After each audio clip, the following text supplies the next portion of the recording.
저는 얼마 전 돌싱이 된 40대 여자입니다. 대개 사람들이 그렇듯 저 역시 얼마 전까지만 해도 이혼녀 꼬리표를 달고 살게 될 줄은 꿈에도 몰랐어요. 저와 남편은 7년 전 본사 직원과 외주업체 직원으로 만났어요. 당시 전 방송 관련에 근무하고 있었죠. 홍보 브로셔 작업을 외주업체에 맡기게 됐는데 그 업체가 바로 남편이 다니던 광고 회사였어요. 남편은 직장에서 꽤 능력을 인정받은 사람으로서 저희 회사 전담을 맡게 된 거죠. 외모가 뛰어나거나 특별한 매력이 있는 사람은 아니었어요. 오히려 사람들 사이에 있으면 자연스레 묻히는 평범한 타입이었죠. 사실 제 이상형은 아니었어요. 그래서 처음에 신경조차 쓰지 않았습니다. 그런데 말이죠. 마음에 틈이 생기면 쉽게 흔들리나 봐요. 당시 저는 사귀던 남자와 헤어진 지 얼마 안 돼서 마음이 공허한 상태였거든요. 남편은 그 틈을 타고 들어왔어요. 소연씨, 이거 한번 써볼래요? 저번 미팅 때 보니까 손이 안 좋은 것 같던데. 이거 마우스패드 위에 대고 쓰면 손목에 무리가 덜할 거예요. 남편은 미팅을 할 때마다 저에게 소소한 것들을 선물했어요. 돈으로 환산하면 그게 얼마나 되겠어요? 하지만 그 선물에는 하나같이 절 배려하고 염려하는 마음이 담겨 있어서 저도 모르게 그 사람한테 관심이 가더라고요. 그렇게 시간이 흘러 마지막 미팅 날이 됐어요. 전 미팅 장소로 향하면서 내심 그 사람의 고백을 기대했어요. 그런데 도착해보니 남편은 없고 다른 직원이 나와 있는 게 아니겠어요? 가슴이 찰렁했어요. 설마 그동안 나 혼자 착각했던 거야? 회의가 끝나고 텅 빈 회의실에 혼자 남았는데 저도 모르게 눈물이 났어요. 속수무책으로 마음을 연 제가 바보 같았거든요. 그때 회의실 문을 열고 남편이 들어왔어요. 소연씨, 다행히 여기 계셨네요. 제가 너무 늦어서 안 계시면 어쩌나 걱정했는데 이거 소연씨가 갖고 싶다고 했던. 소연씨, 지금 울어요? 순간 전 남편 품으로 달려들었어요. 왜 이제 와요? 다시는 못 보는 줄 알았잖아요. 창피함도 모르고 아이처럼 엉엉 울었죠. 남편은 그런절 아무 말 없이 꼭 안아주었고요. 그날 이후 남편과 저는 정식으로 교제를 시작했어요. 그렇게 2년 정도 지났을 때 우리는 결혼을 결심했죠. 하지만 그 전에 남편에게 밝혀야 할 게 있었어요. 자기야, 나 자기한테 할 말 있어. 사실은 나 다니는 회사 말이야. 거기 오너가 우리 아빠야. 남편은 놀란 듯 잠시 말이 없었어요. 생각지도 못한 일이었겠죠. 평사원인 줄 알았던 제가 오너 딸이라니. 침묵이 이어지자 전 덜컥 겁이 났어요. 우리 집이 부담스러운 건가? 설마 헤어지자고 하는 건 아니겠지? 침묵이 이어지는 동안 전 별의별 생각을 다 했어요. 그런데 남편의 반응은 예상 외였어요. 자기야, 그 얘기 우리 엄마한테 비밀로 하자. 응? 왜 그래야 되는데? 아무래도 엄마가 불편하실 것 같아. 그치만 어차피 알게 되실 거잖아. 알게 되더라도 우선 비밀로 해줘. 부탁이야. 남편이 워낙 간곡히 부탁을 하길래 저는 그러기로 했어요. 그리고 그때 시어머니가 다른 사람들과 달리 욕심도 없으신 소박한 사람인 것 같아 오히려 좋더라고요. 아빠와 단둘이 살고 있는 저와는 반대로 남편은 홀어머니 밑에서 자랐거든요. 어머님은 보험 설계사 일을 하며 홀로 아들을 키워내셨어요. 그래서인지 남편은 어머님 말이라면 자다가도 벌떡이에요. 주변 사람들은 그런 남편을 세상 둘도 없는 효자라고 칭찬했죠. 그런데 그거 아세요? 세상에 둘도 없는 효자는 세상에서 가장 최악의 남편감이라는 거. 그때까지만 해도 전 그걸 몰랐어요. 자기 부모한테 잘하는 사람이니까 처가 부모한테도 잘하겠거니 했죠. 시어머니는 수수한 동네 아주머니 같은 인상이었어요.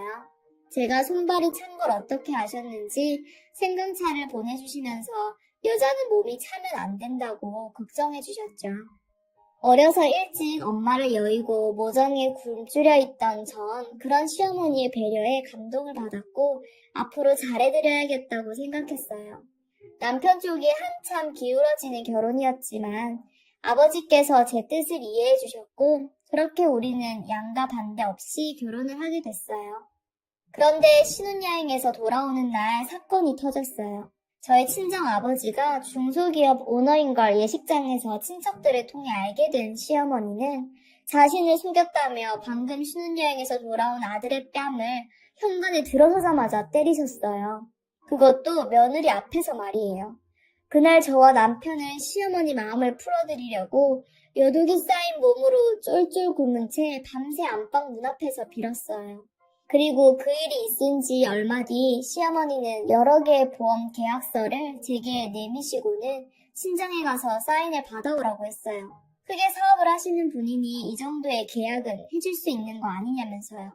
이게 다 저희 친정 아버지를 위한 거라나요?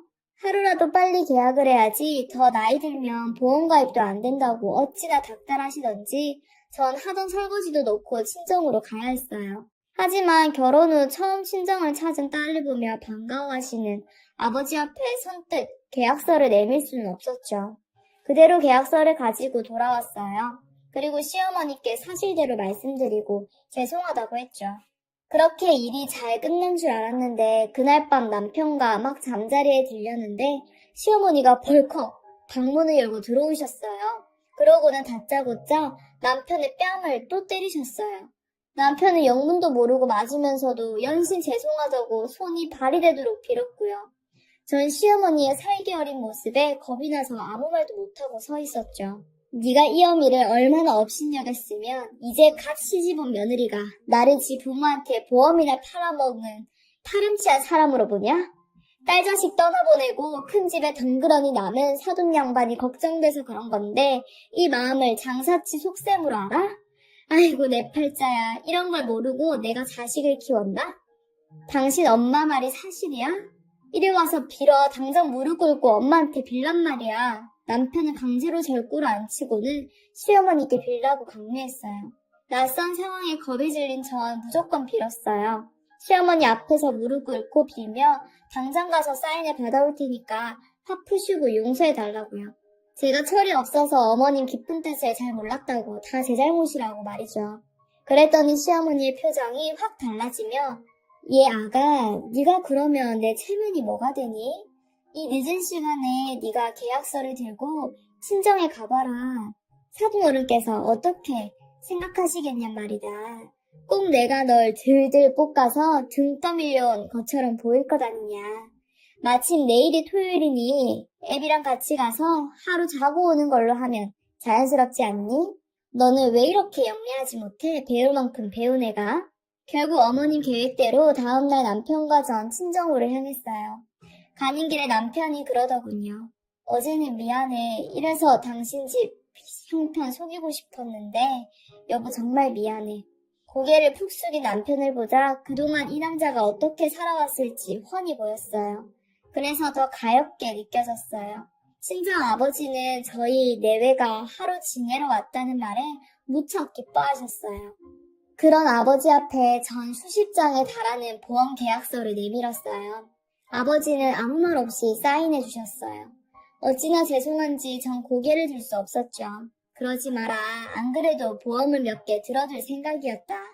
사돈께서 이렇게 신경 써주시니 오히려 고맙구나. 감사 인사 전해드려라. 그렇게 저희 친정 아버지로부터 다량의 보험 계약을 따낸 시어머니는 한동안 별 문제 없이 잘 해주셨어요. 하지만 그 후로도 크고 작은 일들이 있을 때마다 시어머니는 제가 보는 앞에서 남편에게 폭언과 폭력을 행사하셨고 그 상황을 차마 지켜볼 수 없었던 전 친정으로 달려가 돈이며 시어머니가 원하는 모든 것들을 시댁에 퍼나르기 시작했죠. 그런 악순환은 얼마 전까지도 이어졌어요. 그런데 세계 경제 불황으로 환율이 요동치면서 주로 수입 자재를 사용하는 저희 아버지 회사가 휘청거리기 시작했어요. 아버지께선 자신 소유의 부동산과 증권을 정리해 하청업체에 대금을 지불하고 직원들 월급부터 챙겨주셨죠. 하지만 이미 기울어진 회사는 회생 기회가 보이지 않았어요. 그래도 끝까지 회사를 살려보려 사방팔방으로 뛰어다니시던 아버지는 음주운전 차량에 치여 교통사고를 당하셨습니다. 아버지의 의식이 돌아오기도 전에 회사는 결국 다른 업체에 넘어가 버렸어요. 회사를 살려보려 수십억 자산도 쏟아부었던 아버지는 결국 깨어나지 못한 채 세상을 떠나셨고요. 그렇게 전 한순간에 고아가 되었어요. 경찰서에서 조사하는 과정에서 아빠 이야기를 들었어요. 회사가 어려워진 후 아빠의 수고는 제가 상상하던 이상이었습니다. 아빠는 그런 상황을 저한테까지 상세히 알리지 않으셨죠. 저 사느라 바빠서 그런 아빠 상황도 잘 몰라 돌봐드리지도 못했는데 제 탓인 것만 같아 살고 싶지 않았고 그렇게 먼저 가신 아빠가 보고 싶기만 했어요. 장례는 다행히 회사분들이 도와주셔서 큰 문제 없이 치를 수 있었어요. 그런데 저와 슬픔을 나누고 함께 상주 노릇을 해야 할 남편이 콧배기도 보이지 않는 거예요. 전화도 꺼진 채 말이죠. 저와도 연락이 되지 않는 남편 소식을 시어머님이 알고 있더라고요. 남편이 급하게 회사 일 때문에 출장을 갔다며 곧 올 거라고 하셨죠. 저녁이 되어서야 뒤늦게 나타난 남편은 검정이 아닌 흰색 계열의 정장 차림이었어요. 화려한 색의 타이까지 메고요. 제가 선물한 정장이었고 디자인도 자기 스타일이고 옷감이 부드럽고 좋다며 평소 남편이 좋아하는 옷이긴 했습니다. 그래서 장례업체 측에서 검은 양복을 빌려 입긴 했지만 내심 섭섭했죠. 하지만 신경을 오래 쓸 겨를이 없었어요. 무사히 아버지 장례를 마치고 집으로 돌아온 전 식음을 전폐하고 누워있었어요. 너무 울어서 그런지 정말 온몸이 두드려 맞은 것처럼 아팠어요. 그런 상황에서 제가 살림을 돌보지 못하니 어머님이 집에 같이 계셨어요. 평소 같으면 제가 아픈 걸 못 보시는 시어머니지만 상황이 상황인지라 별 말씀 안 하시더라고요. 정신없이 누워있다 목이 말라 물을 마시러 주방으로 나왔어요. 그런데 방에서 통화하는 소리가 들리는 거예요. 며느리 내쫓아야지. 없어 개털이야. 부자가 망해도 3년 간다는데 이건 뭐. 그건 그렇고 저번에 우리 아들 선본 거 말이야. 그쪽에서는 말이 없어? 마음에 드는데 애들은 이번 주말에 만나기로 했다더라고. 아유, 걱정 마. 곧 이혼 서류에 도장 찍어. 지가 부모가 있어, 돈이 있어. 그쪽 집 신경 안 쓰게 내가 싹 정리해둘게. 이번 혼사만 잘 되면 옷이 문제야? 명품백도 하나 사준다 내가. 그러니까 제가 친정아버지 장례 지내는 동안 남편이랑 작자는 시어머니랑 짜고 선을 보러 나갔던 거예요. 그날 장례식장에 입고 왔던 제가 사준 그 양복을 입고 말이죠. 사람의 탈을 쓰고 어떻게 이럴 수가. 시어머니는 원래 그런 사람이라고 쳐도 어떻게 5년을 살았었고 살아온 남편이 저한테 이럴 수 있죠? 생각 같아선 당장 안방에 뛰어들어가 시어머니랑 단판을 짓고 싶었지만 그래봤자 저한테 좋을 건 없겠더라고요. 어차피 이렇게 된 거 제대로 준비해서 못돼 처먹은 모자한테 한 방 먹여야겠다는 생각뿐이었어요. 주말이 되자 남편은 거래처와 약속이 있다며 외출 준비를 했어요. 정말 신경 써서 옷을 입고 평소 잘 쓰지도 않던 향수까지 뿌리고 말이죠. 한편으론 남편이 가엾다는 생각도 들었어요. 저런 어머니를 만나지 않았다면 이 남자도 행복한 가정을 꾸리고 살 수 있었을 테니까요. 그리고 얼마 뒤 제가 뒷조사를 의뢰한 심부름 업체에서 연락이 왔어요. 업체로부터 받은 USB 송에는 남편과 맞선녀가 데이트하는 모습이 담겨 있었죠. 사진 속 남편은 저와 연애할 때처럼 배려심 넘치고 자상한 모습 그대로였어요. 이상했어요. 너무 자연스러웠거든요.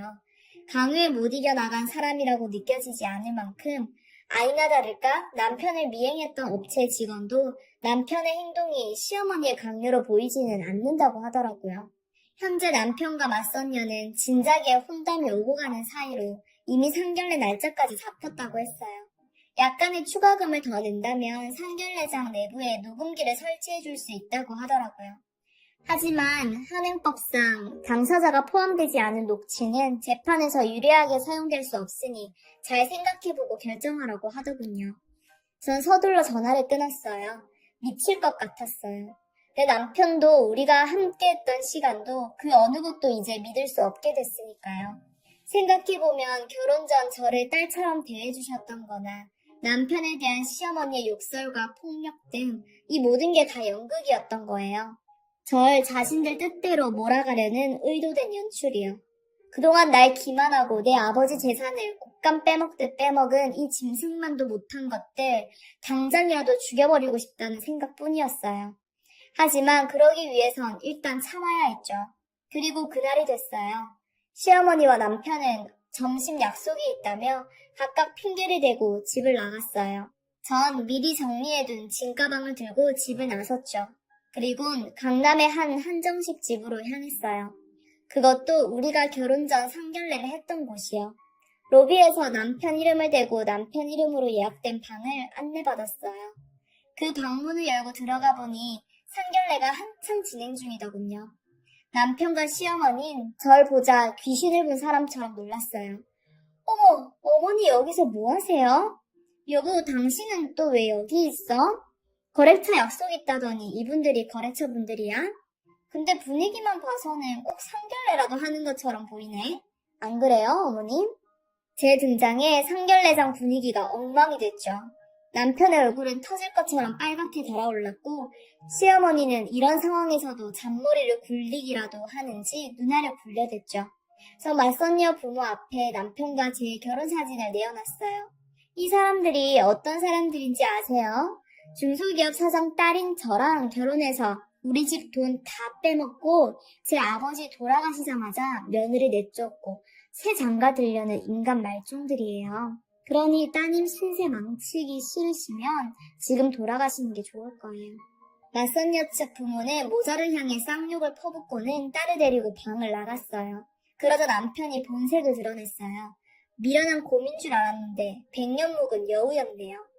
그래, 이왕 이렇게 된 거 다 얘기하지 뭐. 난 이 아버지가 뭐 하는 사람인지 알고 일부러 너한테 접근했어. 그래서 뭐 알고 보면 나도 피해자야. 니네 집 재력 누리며 평생 떨떡거리고 살려고 했는데 망해버렸네? 아니 장인어른도 그래. 회사가 휘청하면 내 돈부터 챙겨야지. 그걸 회사에 꼬라박아? 제정신이냐고. 그러니 바닥에서 죽지. 뭐? 말 다 했어? 거지근성 못 버리고 처가에 빌부터 살려는 주제에 그 더러운 입으로 감히 우리 아빠를 들먹여? 돈 앞에서 천박하게, 어? 참, 지 엄마랑 똑같네. 누가 모자지간 아니랄까봐 재활용도 안 되는 이 쓰레기 같은 인간아. 얘, 너 미쳤니? 머리가 어떻게 된 거야? 끈떨어진 연주제에 어디서 까불어? 불쌍해서 봐주려고 했더니 아주 눈에 뵈는 게 없지? 글쎄요, 누가 불쌍해요? 모르시나 본데 당신 우리 아빠한테 강매한 보험 그거 수령액이 얼만지 아세요? 주말 사망 특약이니 뭐니 옵션을 얼마나 걸어놨던지 보험료 많이 나간 만큼 지급액도 상당하더라고요. 그렇게 돈 좋아하시는 분이 어떻게 보험금을 놓치셨대요? 눈앞에 돈 쫓느라 정작 큰 거 못 보셨나봐요. 어머니 암튼 어머님이 크게 설계해주신 덕분에 20억 받았어요 저. 뭐? 20억? 너 설마 그 돈 혼자 쓰려는 건 아니지? 나 아니었으면 그런 큰 돈 어림도 없다. 너 애, 아가. 세상에 너한테 가족이라고 우리밖에 더 있니? 지난 일 있고 우리 앞으로 일만 생각하자. 서운한 게 있었다면 마음에 담지 말고 풀어. 어? 내가 다 받아주마. 정말요? 안 그래도 제가 너무한 거 아닌가 생각했는데 어머니께서 그렇게 말씀해 주시니 마음 놓고 풀게요. 저 이제 어머니 며느리 그만할래요. 저희 사람이랑 이혼할 거고요. 위자료 소송도 할 거예요. 그래서 당신들이 나한테 한 짓 하나도 빼놓지 않고 돈으로 쳐서 받을 거예요.